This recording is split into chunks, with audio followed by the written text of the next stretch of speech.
Will and I were recruited to was it a health fair, did we call it? Or exhibition? Men's health awareness thing, exhibition. There was, it was a local exhibition in Allen Hall, which is the local kind of venue, one of the local venues. Is this the one with all the cream eggs?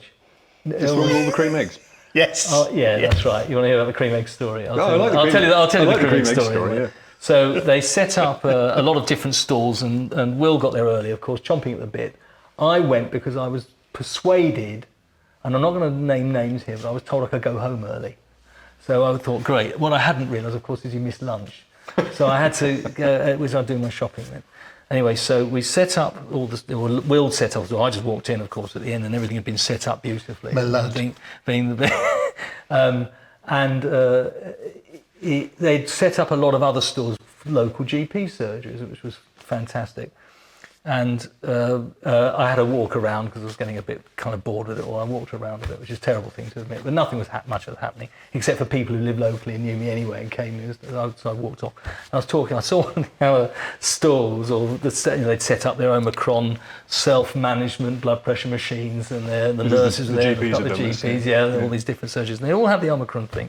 It's unfortunate in the current climate. But and one of the stalls, a local GP surgery, which I won't name, I was saying, hello, how are you? Nice to see you, kind of thing. And it was around Easter, so it was just a few weeks ago, and they had a load of, so to be thematic, I dare say, they had a load of cream eggs set up on the table. And I said to them, I looked at these cream eggs, and I looked at them, I said, are you having a drive on diabetes today? And they said, yeah, okay, yeah, I kind of get that. They said, but they're going well.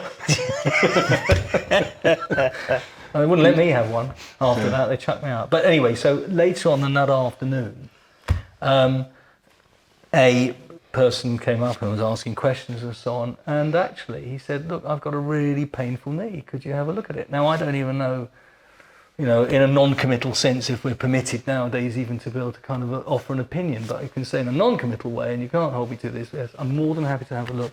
So we were with a couple of students who were really great on the day, certainly better than me.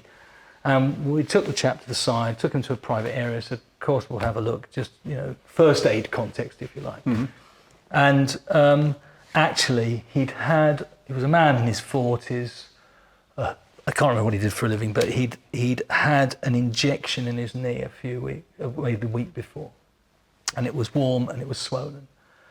And didn't like it. He could load bear, he could bend it a bit. It was uncomfortable, wasn't terrible. We found out he'd had an injection because he'd had a degenerative condition, but I didn't like it. So I sent him just advised, I didn't send him and write a letter or anything. I said, look, I don't like the look at that. Why don't you go to hospital and just ask them to have a look at it?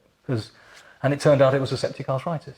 Mm. And we heard the following week, he was very pleased that we'd said that. Now, I don't know if I'm opening myself up to prosecution for having done something, or if he'd spent 5 hours in A&E, could he have then written and complained? But the same thing happened last month to me in practice. It was an 83-year-old patient. I, again, knew him of old and had virtually the identical symptoms. Now, I didn't know if it was an infective condition, if it was a septic condition rather, or he had gout, or it was just osteoarthritis, but it was sudden onset and it was hot and he couldn't bend it.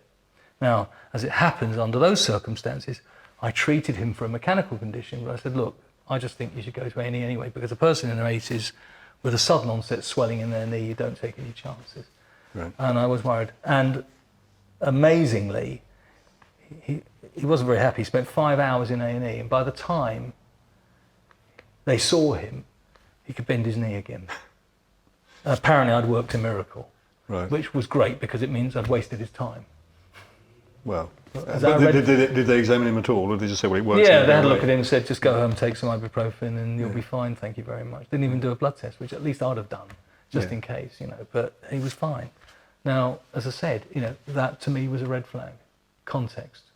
Yes, yeah. You just can't know, and should you not always err on the side of caution? It is an interesting one, isn't it? I mean, did you take a formal case history for that in the Allen Hall? Yeah, pretty much. Yeah, enough. Yeah, so right, so you can say, we acted professionally. Of course, we didn't just sort of sit him down. I haven't documented it. Oh right, you haven't documented it. No, right. I haven't documented it. I said I don't like the look of that. I think, but what was the alternative? Don't bother me.